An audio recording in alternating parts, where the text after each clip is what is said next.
I'd like to take a moment just off the top to recognize a founder of the World Economic Forum and a great Canadian, Maurice Strong. Maurice Strong.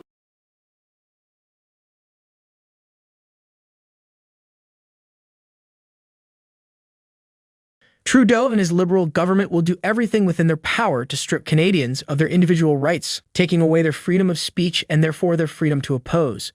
Skewed reality, false narratives, willful ignorance, and straight-up lies are the defining feature of Trudeau's 8 years in power. A new law could soon allow him to crush said opposition. Last year, the government surreptitiously pushed forward Bill C-11, the Online Streaming Act, on the grounds that it will be used to promote content relevant to Canadians. That couldn't be farther from the truth. Bill C-11 is the Liberals' first major step to erode freedom of speech on the internet. The bill is a thinly veiled censorship law that will be used to shove all those who oppose the government into irrelevancy. Hitler, basically, he came at a time of crisis, an economic crisis. He rose out of that crisis. Hitler, believe it or not, then proceeded to, out of that crisis, take control of the government, the schools, the media. He took over the medical industry. He took over the science industry, again, the education, all of it. He took over the transportation industry. And then he began to promise everybody utopia, a 1,000-year Reich, if you'd let him do this new regime, this new Third Reich.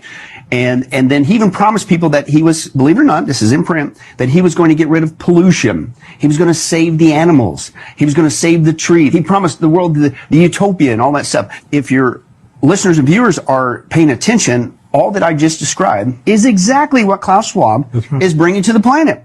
All he did was take the Third Reich and changed it and called it the Fourth Industrial Revolution. You need to call it for what it is. It's the Fourth Reich. This is what this guy is up to. So the ultimate goal that these people have in mind is the goal to create a one-world government. The New World Order was a term popularized by George H.W. Bush in a couple speeches that are now being suppressed. This was back at the start of the first Iraq War, the Gulf War. The opportunity to forge for ourselves and for future generations a new world order, a world where the rule of law, not the law of the jungle, governs the conduct of nations. When we are successful, and we will be, we have a real chance at this new world order, an order in which a credible United Nations can use its peacekeeping role to fulfill the promise and vision of the UN's founders. I don't know about that. Wait, the UN is now going to just go in and kind of run all these different countries? I don't know about that. So when I heard this Australian politician use the phrase New World Order. To be listed once we are reopening, because they're not at the moment. We will be looking at what contact tracing looks like in the New World Order. It's just the way it is. We've got to accept that this is the New World Order. We've got to accept that this is the New World Order. So when I heard this Australian politician use the phrase New World Order, I said, oh, where have I heard that? Oh, I heard that from George Bush. Let me look up that speech. So I look it up on YouTube, and the speech won't come up.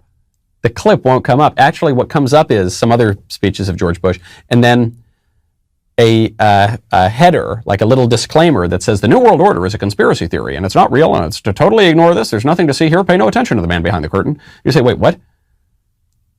Nothing says the New World Order is a conspiracy quite like burying the clips of the speech of the New World Order and telling you it doesn't exist, right? That's, yeah, okay. And having the largest corporation on earth do that. Yeah, that assuages my fears. Okay, now I'm... But of course that's what this is. We have before us the opportunity to forge for ourselves and for future generations a new world order.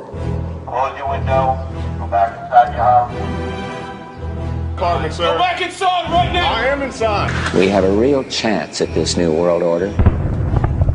An order in which a credible United Nations Tasers. can use its peacekeeping role to fulfill the promise and vision of the UN's founders. After 1989, President Bush said, and it's a phrase that I often use myself, that we needed a new world order, and instead it looks like we got a lot of disorder. It's been a long time coming because of what we did on this day. At this defining moment, change has come to America. President Obama and British Prime Minister Gordon today calling for a new world order to tackle our global economic crisis. The affirmative task we have now is to actually create a new world order. Its task will be to develop an overall strategy for America in this period when really a new world order can be created. It's a great opportunity. That's why I wanted to speak to you today about the new world taking shape around us, about the prospects for a new world order now within our reach. I believe we, and particularly you, your class, has an incredible window of opportunity to lead in shaping a new world order for the 21st century. For the international order that we have worked for generations to build. Ordinary men and women are too small-minded to govern their own affairs. That order and progress can only come when individuals surrender their rights to an all-powerful sovereign. Create a new world order, because the global order is changing again. To get ahead, we've got to give them a stake in creating the kind of world order that I think all of us. Listen, we can't afford to pay $4.85 a gallon for months, if not years. This is just not sustainable. This is about the future of the liberal world order, and we have to stand firm. And since then, we established a liberal world order, and now is a time when things are shifting. There's going to be a new world order out there, and we've got to lead it. We've got to unite the rest of the free world in doing it. So that was not Biden's first time talking about a new world order, and it was not the first time that the people behind Joe Biden have been talking about a new world order. In fact, they've been on this mission for a very, very long time. A new world order. A new world order. New world order. The international order. Soros was even more explicit about this idea that the U.S. Cannot be in charge of the world order anymore. They need crises and more crises, and they want to collapse the economy, collapse the dollar. They want to move us over to a cashless society. They want to undermine all of your freedoms. So, folks, this new world order is an agenda of tyranny. It's an agenda of evil. Joe Biden is a puppet being manipulated by his handlers. So I think you need a new world order that China has to be part of the process of creating it. Joe Biden knows his limitations, or do you think he's so arrogant that he thinks he's just going to, create a new world order with global alliances that will be run out of Washington and Brussels like usual? Well, central to that humility, Jesse, is first and foremost recognizing you're not God. You are not in control. And if you try to pretend that you are, what will result, even with good intentions, what will result, unfortunately, is more suffering, more hardship for the people in the world that supposedly he's trying to save. When I mention now names like Mrs. Merkel, even Vladimir Putin and so on, they all have been young global leaders of the World Economic Forum. Mm-hmm. But what we are very proud of now is the young generation, like Prime Minister Trudeau, President of Argentina and so on, that we penetrate the cabinets. So yesterday I was at a reception for Prime Minister Trudeau, and I know that half of this cabinet, or even more half of this cabinet, are actually young global leaders of the World Economic Forum. And that's true in Argentina too. Wow. Yeah. Sorry. That's true in Argentina as well. It's true in Argentina, and it's true in France now. Mm-hmm. I'm with the president. You don't get that until you understand the background of Klaus Schwab, this World Economic Forum, and how he's trained all these global elites to work for him and then begin to expose their agenda. And then you do the historical trail. You're going, wait a second. He just took what Hitler tried to do and didn't get to pull off, and now he's reinvented it, relabeled it, instead of the Fourth Reich to the Fourth Industrial Revolution and the Great Reset. And that's what's going on. And once you get that, and this is what we're trying to provide, oh, I see how it all fits together. Now I see why Canada is doing just as dumb of decisions, if not worse than the current administration here. Oh, that's why Europe. That's why they all keep saying, build back better, build back better. Because it all comes from that source. Yep. Yeah, you can get the montage of that. It's amazing where the opportunity to see all these different leaders say that exact phrase. What are some of the ways in which he has implanted people around the world? What is their scheme? I mean, you talk about some schemes, surveillance, finance, and social scoring. Just let's unpack a little bit of those. Yeah, well, again, I discovered, first of all, I saw the Hitler time and go, oh, that's where he got his idea with eugenics, human 2.0, want to modify the human species, as sick as that is, and this idea to take over the world. So it's Hitler. But then I decided, wait a second.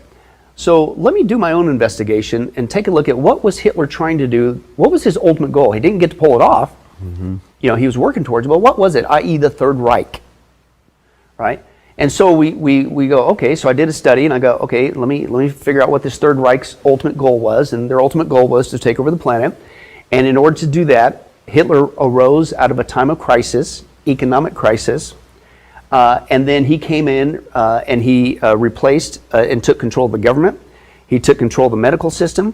He took control of the educational system. He took control of all the media with Joseph Goebbels, right, and things of that nature, and only used propaganda that only promoted his agenda.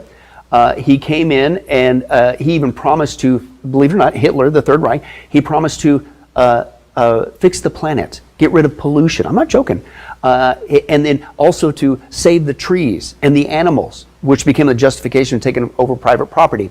He promised people that he'll improve transportation and everybody will have their own car. You know what the car was called?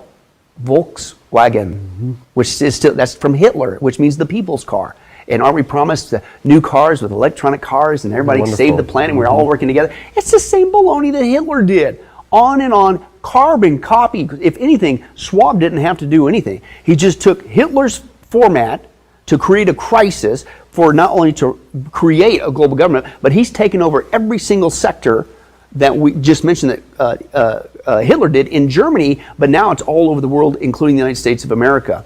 And then he's using that as an excuse to pull off this great reset, which again isn't just an economic reset, an excuse to take over the planet economically as well as governmentally, but it's also to create a new human species, a eugenics program. And so that's why we're going like, forget calling it the Great Reset or the Fourth Industrial Revolution. You need to call it for what it is. It's a repackaged Third Reich. You need to call it for what it is, the Fourth Reich. That's where he's getting it. That's his methodology, right? And again, he's been training since the early 70s world leaders to go along with this. And I think that they've literally, number one, sold their souls to the devil. And number two, the reason why they've also gone into it is because if they work with him, guess what? They get to be the top. And so we have, even in our own country, including Biden, who have sold themselves out because when the dust settles with this program, that they're going to be at the top and the rest who survive get to serve them. Like you said, it's the feudal system. And this is what they're bringing.